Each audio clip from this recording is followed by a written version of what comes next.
আপনি আমি আছি, কালকে থাকবো কি থাকবো না সেটা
দুপুরে 3:30টার সময় কই দিলে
আজকের এই ক্রান্তিকালে আমাদের দাবিসমূহ, পুলিশ বাহিনীর সংস্কারের দাবিসমূহ আমি প্রকাশ করতেছি।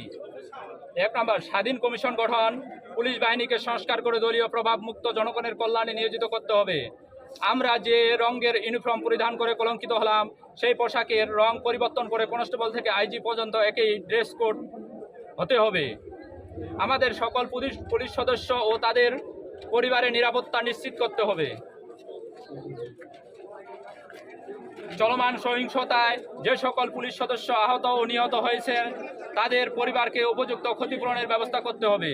যে সকল সদস্য দায়িত্ব পালন করতে গিয়ে জানমালের নিরাপত্তার জন্য আগ্নেয়াস্ত্র ব্যবহার করেছেন তাদের বিরুদ্ধে কোনো প্রকার বিভাগীয় ব্যবস্থা বা হয়রানি করা যাবে না।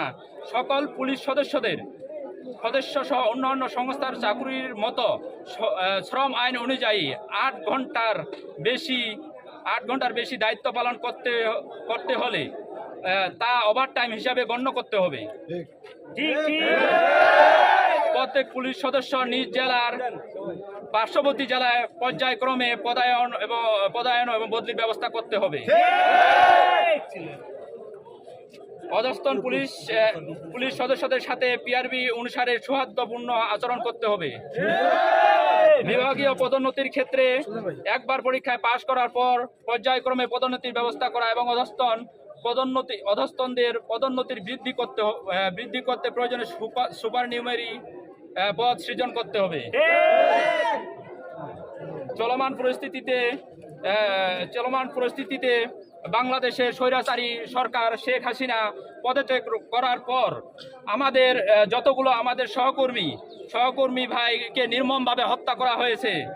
কারা হত্যা করেছে এদের চিহ্নিত করে এদের প্রচলিত আইন অনুযায়ী বিচারের আওতায় আনতে হবে। কমিউনিটি ব্যাংক এবং সকল কল্যাণ তহবিলের সুস্পষ্ট হিসাব প্রতি বছর সকলকে প্রদান করতে হবে। লোনের ক্ষেত্রে সুদের হার 10% নিচে নিয়ে আসতে হবে।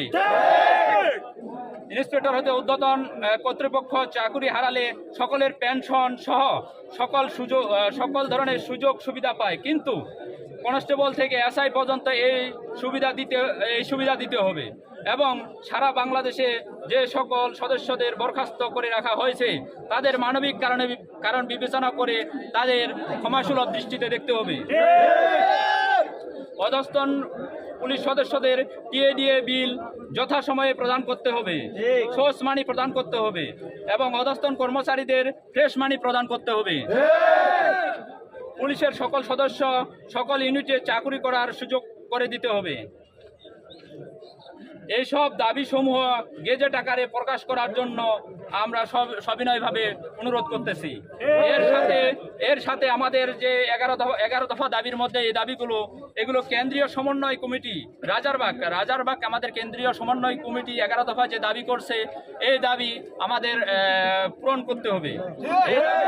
এই দাবি পূরণ করে ওই দাবি পূরণ করে গেজেট আকারে প্রকাশ করতে হবে। এছাড়া আমাদের পুলিশ ফ্যামিলি নিরাপত্তা নিশ্চিত করতে হবে। আমরা যারা বিভিন্ন জায়গায় এলোমেলোভাবে আমরা বসবাস করি, আমাদের বাসস্থান নাই, আমাদের নির্দিষ্ট বাসস্থান নাই, আমাদের নির্দিষ্ট স্থানের ব্যবস্থা করতে হবে। আমরা এখন খুব নিরাপত্তাহীনতায় আছি। নিরাপত্তাহীনতা যে কোনো সময় এদেশের কিছু লোক, কিছু তৃতীয় পক্ষ লোক, দুর্নীতিগ্রস্ত লোক, সন্ত্রাসী যারা সন্ত্রাসী করে যাচ্ছে, লুটপাট করে যাচ্ছে, এদের জন্য আমরা খুব নিরাপত্তাহীনতায় আছি। এছাড়া দেশের এই ক্রান্তি লগ্নে দেশের বিভিন্ন জায়গায় লুটপাট করতেছে, ভাঙচুর করতেছে। এখন তো দেশ স্বাধীন হয়ে গেছে, এখন আমাদের এগুলোর আসলে প্রয়োজন নাই। এখন এগুলো করে আমাদের দেশের সাধারণ মানুষের ক্ষতি যারা করতেছে, এদের চিহ্নিত করতে হবে। আমাদের শেরপুর পুলিশ লাইন থেকে আমাদের রেশনের যে মালামাল, এরা সব একে একে করে ভিডিও করে লুটপাট করে নিয়ে গেছে। এদের ছবি আছে, সব কিছুই আছে। এদের ছবিগুলো, এদের ইয়াগুলো সংরক্ষণ করে এদের বিচারের আওতায় নিয়ে আসতে হবে। যদি না